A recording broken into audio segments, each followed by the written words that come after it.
Irmãos em Jesus, boa noite a todos.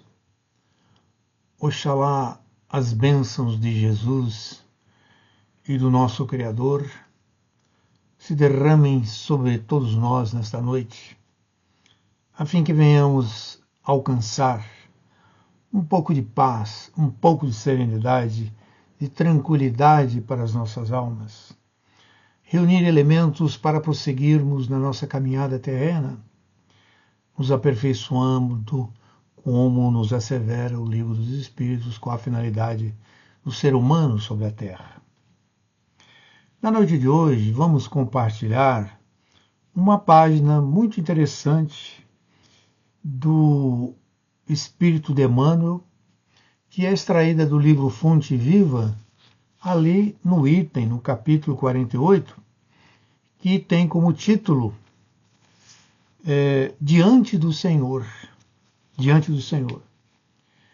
Que, como sempre, esta lição, essa narrativa, ela é encimada, desculpe-me, por uma frase extraída, desta vez, no Evangelho de João, no capítulo 8, versículo 43, que tem o seguinte teor: porque não entendeis a minha linguagem. E prossegue Jesus: por não poderdes ouvir a minha palavra. Jesus, portanto, está perplexo, porque não entende a palavra dele, e ele conclui que não entendem a sua palavra. É interessante que de onde é tirada esse espécie de prefácio, que vai dar início à página, essa introdução, nós vamos encontrar Jesus, o princípio, a verdade que nos livrará. Então ele vai dizer o seguinte, ele está dialogando com os fariseus, com os saduceus. Conhecereis a verdade libertar-vos-á. Responderam-lhe eles: nós somos descendentes de Abrão, e em tempo algum fomos escravos de alguém. Como dizes tu que viremos a ser livres? Respondeu-lhe Jesus: em verdade vos digo que todo o que comete pecado é escravo do pecado. Eu bem que sois filhos de Abraão, mas vós quereis me dar a morte, porque a minha palavra não cabe em vós. Responderam-lhe: nosso pai é Abraão. Disse-lhe Jesus: se sois filhos de Abraão, fazei as obras de Abraão. E ele vai lá dizer: por que não compreendeis as minhas palavras? E por que não podeis ouvir o que digo? Mas o interessante aqui no final, no versículo 57 e 58, disseram-lhe, por isso, os judeus: ainda não tem 50 anos e viste Abraão? Eles estão questionando Jesus, né? Ele está dizendo que conheceu Abraão, que você é muito mais novo que ele. Como é que você se Abraão já desencarnou há muito tempo? Respondeu-lhe Jesus: em verdade vos digo, antes de Abraão ser, eu sou. É uma afirmação que nós poderíamos desdobrar e realmente enveredarmos por muitos ensinamentos que essa frase contém. Antes de Abraão ser, eu sou. Então os judeus pegaram pedras para lhe atirarem, mas Jesus, ocultando-se, saiu do templo. É por isso que em cima aqui a narrativa, a mensagem, essa frase. Porque eles chegam ao ponto de querer apedrejá-lo e prendê-lo. E Jesus tem que sair assim, escondido, para isso não acontecer. Mas o que nos atrai e avulta, isso que nós estamos conversando hoje, por não poderdes ouvir a minha palavra. De maneira que há um impedimento aí. O que é que impede? Existe um impedimento de eles não entenderem, não compreender, não poder ouvir, sequer ouvir a palavra dele que ele fala, que ele está nesse diálogo, nessa conversação que ele está tendo com os saduceus, os judeus, os fariseus, né? E isso me faz lembrar, numa certa ocasião, uma palestra ou de um livro do Divaldo Pereira Franco, o estimado, sempre presente Divaldo Pereira Franco, lá da obra meritória Casa do Caminho, onde são filiados e grandes benfeitores da nossa irmã Carmen e Rabelo, lá da Federação Espírita Brasileira, e que, no dizer de Chico Xavier, era o orador, era o homem que tinha estrelas no céu da boca. Que tinha estrelas no céu da sua boca. Muito bem, Divaldo, não sei se eu assisti ou li em uma das suas obras, que o Divaldo disse que ele estava, como costumava fazer, ir para a Europa, né? Fazer palestra na Itália, na França, nos Estados Unidos, em tantos países, né? E virava uma rotina as viagens, os locais que ele já conhecia, né? E ele estava passando, salvo engano, num local ali na Itália, não sei se era Roma, uma cidade nas proximidades de Roma, e ele, de repente, dentro do veículo onde ele se encontrava, ele se quedou surpreso, porque ele estava vendo ali árvores tão diferentes, tão frondosas, tão verdejantes, flores que ele sequer imaginava existir na sua cor, no seu festival colorido na estrada que ele estava indo. E ele, de repente, ele caiu em si. Ele caiu em si. Mas, gente, eu já passei aqui muitas vezes, porque já vim fazer palestras aqui nessas paragens, não sei, foram incontáveis vezes. E como é que eu nunca vi, nunca observei essa paisagem tão linda, tão acolhedora, cheia de encantos? Meus olhos se engalanam ao ver essa paisagem. E ele seguiu o seu caminho, mas com os olhos realmente carregados de novas imagens que penetravam, sensibilizavam o espírito do nosso Divaldo Pereira Franco. Nós queremos crer, meus irmãos, que esta mensagem aqui é como os encarnados procedem. Jesus comparece perante eles, perante nós todos. Compareceu perante os judeus, os saduceus, os fariseus. E as pessoas não percebem a beleza, o jardim que se constitui a presença de Jesus. Prestam atenção em tudo, principalmente nos bens materiais, né? Nos bens materiais. E se esquecem do padrão moral ensinado por Jesus. E eles esquecem aquilo que Emmanuel nos relembra, que são atitudes essenciais do Evangelho, que é um padrão moral ensinado por Jesus. Fazer o bem sempre, mesmo diante de males crescentes. Emprestar sem esperar retorno. Desculpar continuamente. amar adversários, ajudar caluniadores e pessoas consideradas más.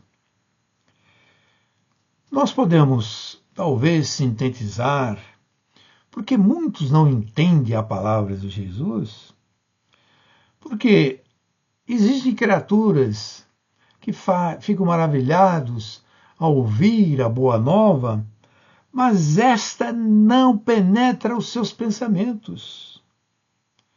Ou seja, fica num verniz, na superfície. Evidentemente, porque eles estão presos aos outros interesses. A mente, aliás, a mente fundamentalmente, está interessada em outros assuntos. Ela está voltada para outros assuntos, para outros interesses. É muito comum procurar ajuda quando estão na dor. Mas esquecem, ignoram a riqueza do estudo e a prática das leis espirituais. Quantas criaturas, meus queridos irmãos, se transformaram extraordinariamente ao ler as obras espíritas, que são verdadeiras lições de libertação, de redenção do espírito humano. Conheço muitas criaturas, com todo o respeito que a mediunidade nos mereça, que são espíritas, que leram todo o Pentateuco espírita, as obras de André Luiz. No entanto, jamais entraram numa reunião mediúnica, limitando-se a dar passes e trabalhar gloriosamente na caridade para o próximo.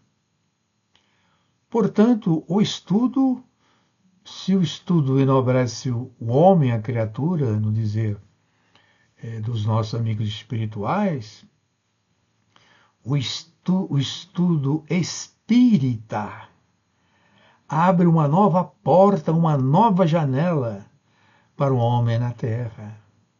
Uma nova perspectiva nasce da leitura desses livros, porque não são somente leituras ali grafadas. É um magnetismo que se lança de lá desses livros, que nos atinge. Porque nós fazemos uma correlação, imaginamos o que ali está, há uma criação mental do que ali está sendo transmitido, sendo lendo por nós. E é nesse aspecto, meus irmãos, que tem uma página aqui, no Evangelho segundo o Espiritismo, no capítulo 16, não se pode servir a Deus e a Mamon, tão apropriada para os dias atuais, né? Os homens que são religiosos, os homens que constroem imensas catedrais, na Rússia, nos Estados Unidos, nos países orientais, homenageiam os seus guias, os seus deuses. No entanto, eles estão apegados aos bens terrenos, à posse, ao poder, ao ter cada vez mais. Há uma sede de sangue inesgotável para essas criaturas. E nessa página, desprendimento dos bens terrenos, que são quase 5 páginas, tem lições inesquecíveis que se casariam muito bem com essa mensagem de diante do Senhor. E diz e acentua o espírito do extraordinário Lacordaire,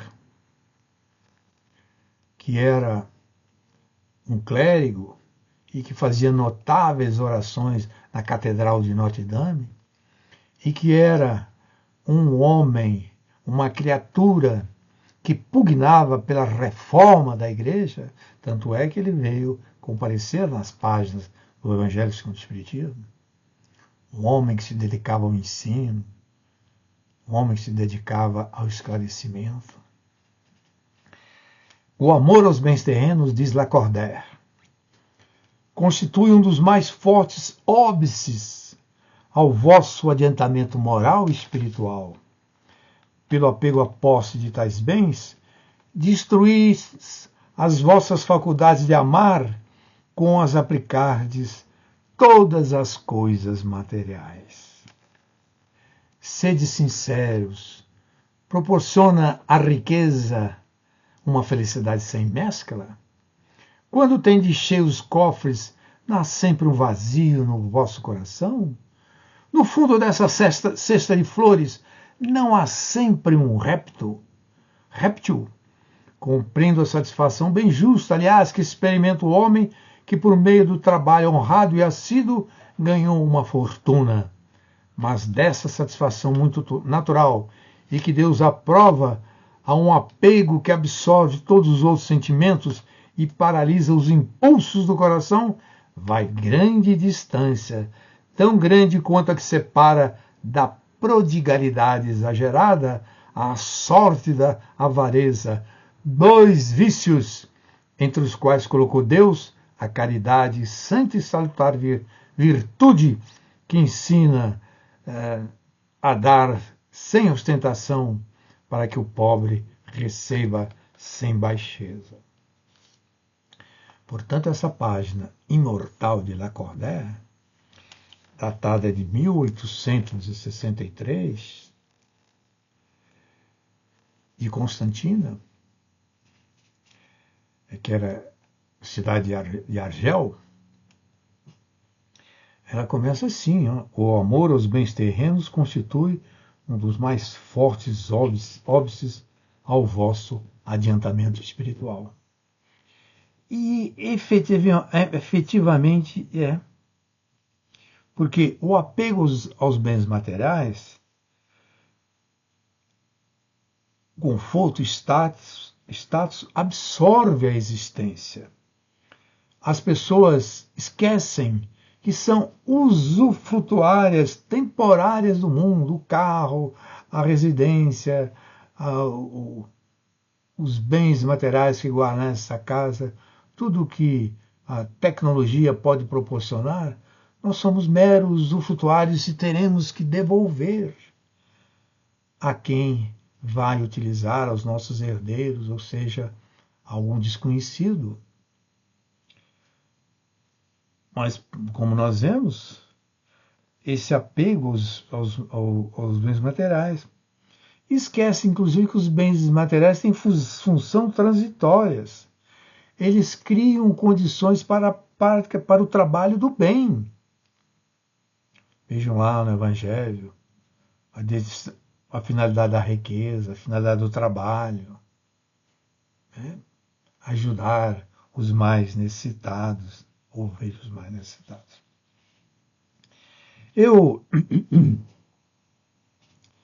Com esta página aqui, de certa maneira, eu sou esclarecido. Como nós cometemos as nossas palestras, nós falamos algumas vezes, né?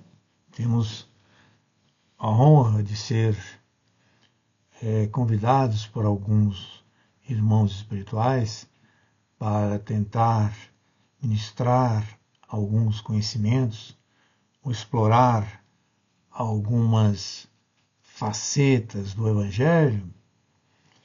Eu sempre me defrontei com um grande problema.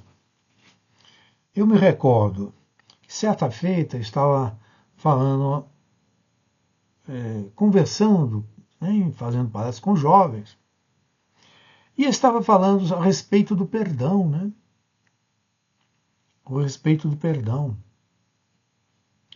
Eu teria muito mais coisa a falar a respeito, mas quando eu falei, né, que o perdão deveria fazer parte da agenda de todos os jovens, todos os espíritas, todos os adultos, os senis, né, os idosos, porque o próprio Jesus diz, né, sede perfeitos como o Pai o é. E a perfeição não se alcança sem perdoar.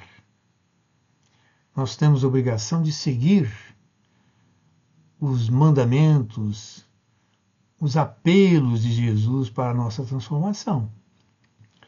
Mas quando nós falamos do perdão para aqueles jovens lá, né, principalmente um que nos abordava constantemente, ele disse que era extremamente difícil perdoar. E ele falou também, como é comum encontrarmos em muitos companheiros, perdão só Jesus, Bezerra de Menezes, né, celebridades do campo religioso, da caridade, é que pode fazer isso. Eu não tenho mínima condição, porque é uma coisa muito difícil. É muito difícil. E eu encontro também, nas reuniões que fazemos de quando em vez, alguma vez por semana, em determinados grupos, que quando se coloca as questões, essas de perdoar, de 7 vezes 70, de perdoar infinitamente, de tolerar, de praticar a indulgência, de estender a mão, de praticar a caridade, as pessoas dizem isso, mas isso é tão difícil, né? E eu ficava assim meio sem condição de dar uma resposta, porque na verdade é difícil. Mas esse fato, toda vez que se menciona desses apelos de nós seguirmos os ensinamentos de Jesus, é difícil, é difícil. Mas eu encontro aqui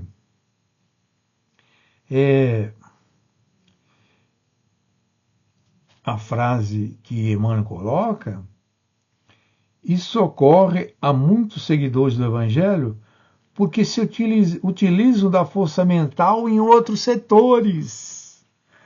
Ou seja, a pessoa diz que é difícil, mas se utilizasse sua força mental para gastá-la na negação, para meditar, refletir e partir com as suas forças mentais gastas em outros setores, em ter, em possuir, né, em ser usurário e tantas coisas que afastam a criatura e, como bem disse Lacordaire, um dos maiores óbices da criatura humana é o apego às coisas terrenas, eles conseguiriam, não chegariam jamais a dizer que é difícil, porque eles já iniciaram, já utilizaram a charrua para arar o terreno da sementeira da modificação de si mesmos e, em consequência, da superação desses obstáculos. Os espíritos já nos asseveram há muito tempo: querer é poder. Nós somos responsáveis pelos nossos destinos.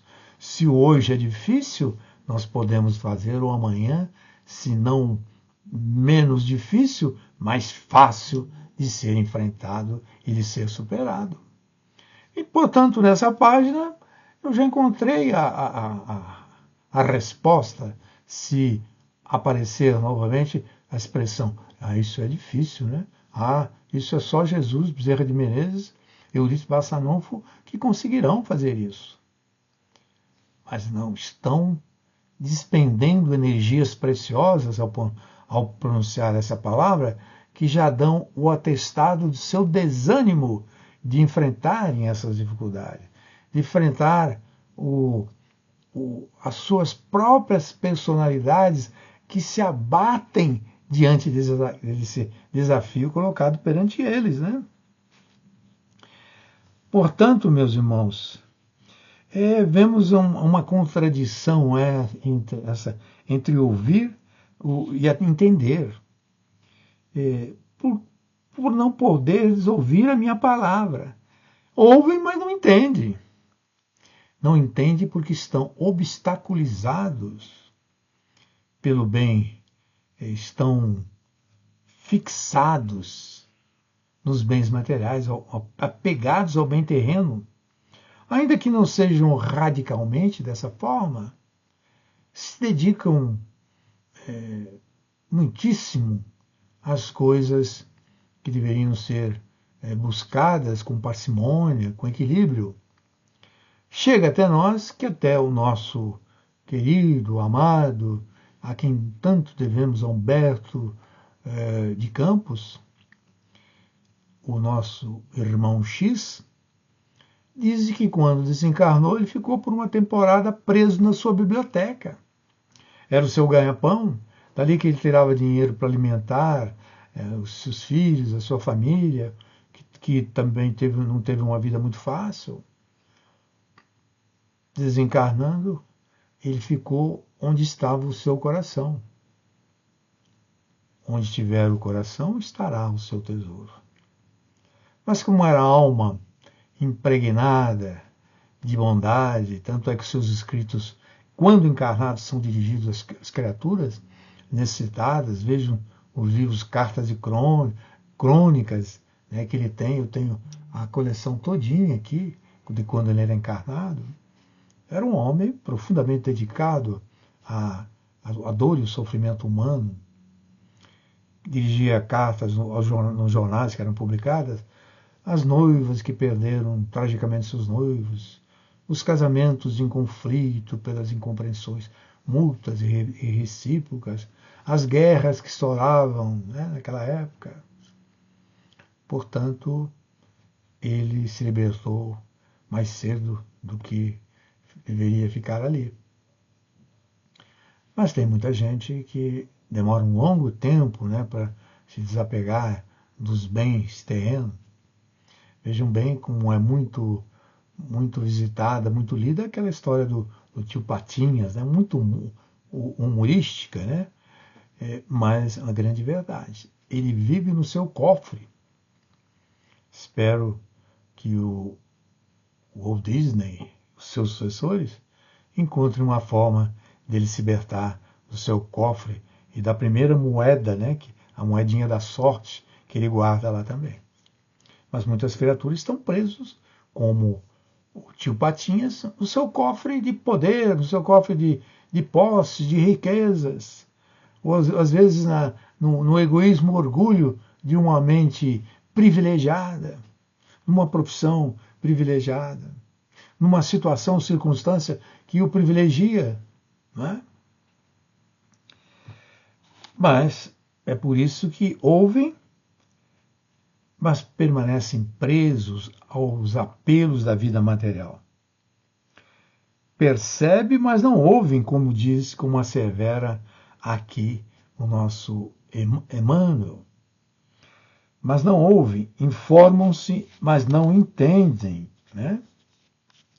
Mas não entendem. Mas, aliás, nesse aspecto, eu gostaria de dizer, de mencionar um período da vida do espírito de Emmanuel, quando era o senador Públio Lentulus, que era o representante de César lá na Judéia. Isso está no livro, onde ele dolorosamente ele narra as suas memórias e que a sua dor com Lívia, né, ele fala a respeito, seu filho perdido, sequestrado, e que é o que vem furar os seus olhos, e que ele no último instante reconhece que é aquele filho sequestrado porque ele não perdoara um pai judeu. É aquela cena lá no jardim, quando ele vai em busca de Jesus para a sua filha, que estava com sinais da lepra, né, da hanseníase, e tangido, recebendo as súplicas de Lívia, ele procura um mestre Jesus, que se dizia que ele tinha o condão de curar as criaturas e as pessoas, né? E lá, encontrando o mestre Jesus, ele se de antemão ele se surpreende, porque o meigo rabi da Galileia, o Nazareno, ao costume, ele tinha os cabelos compridos, ele se vestia com uma roupa modesta, uma túnica aqui aos seus pés, vestido com alpercatas, e diz a Jesus, e Jesus diz a ele, aproveitando aquele ensejo, ele o convida a associar-se à nova era, à nova época que está nascendo, não a visível, mas aquela que necessitaria do sangue derramado, como os apóstolos fizeram, para que ela viesse à luz e proporcionasse todo bem, toda tranquilidade, toda esperança, principalmente, à humanidade sofrida sob o tacão dos senhores da guerra, os senhores de Roma. Ele observa aquele Nazareno e ele raciocina consigo mesmo: eu vou seguir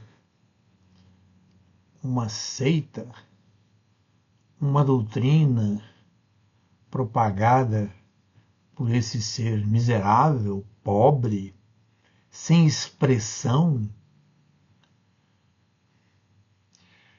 Eu, o representante de César aqui na Galileia, na Judéia? De forma alguma, pensa consigo mesmo. E é quando Jesus diz que ele podia retornar, que ele encontraria a sua filha em situação completamente diferente de que deixou.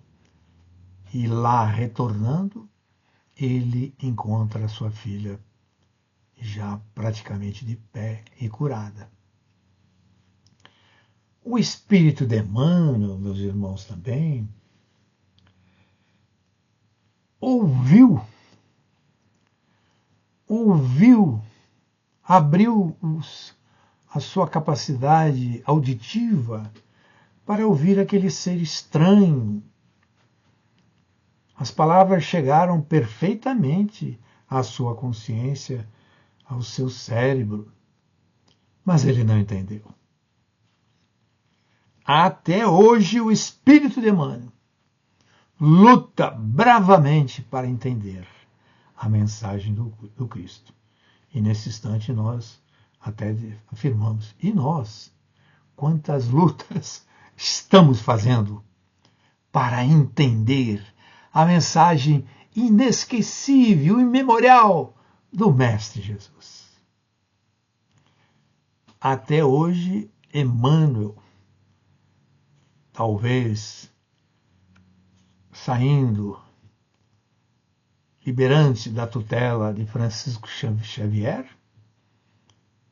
talvez esteja encarnado em algum local desse país, novamente contribuindo para a caridade, para o amparo dos jovens, dos adultos, para ele ensinando chegar a entender a mensagem eterna, libertadora, emancipadora da criatura humana. É isso que realmente, como diz ele próprio, percebem, mas não ouvem. Tem a percepção, tem uma vaga intuição, mas não conseguem se apropriar da mensagem integral, da luz que se projeta dessas palavras, da criatura que vive essa mensagem inesquecível. Informam-se, mas não entendem. Faz-me lembrar também, meus irmãos, a história do moço rico, né? Do moço rico que estava indo para os Jogos Olímpicos lá de Roma, né?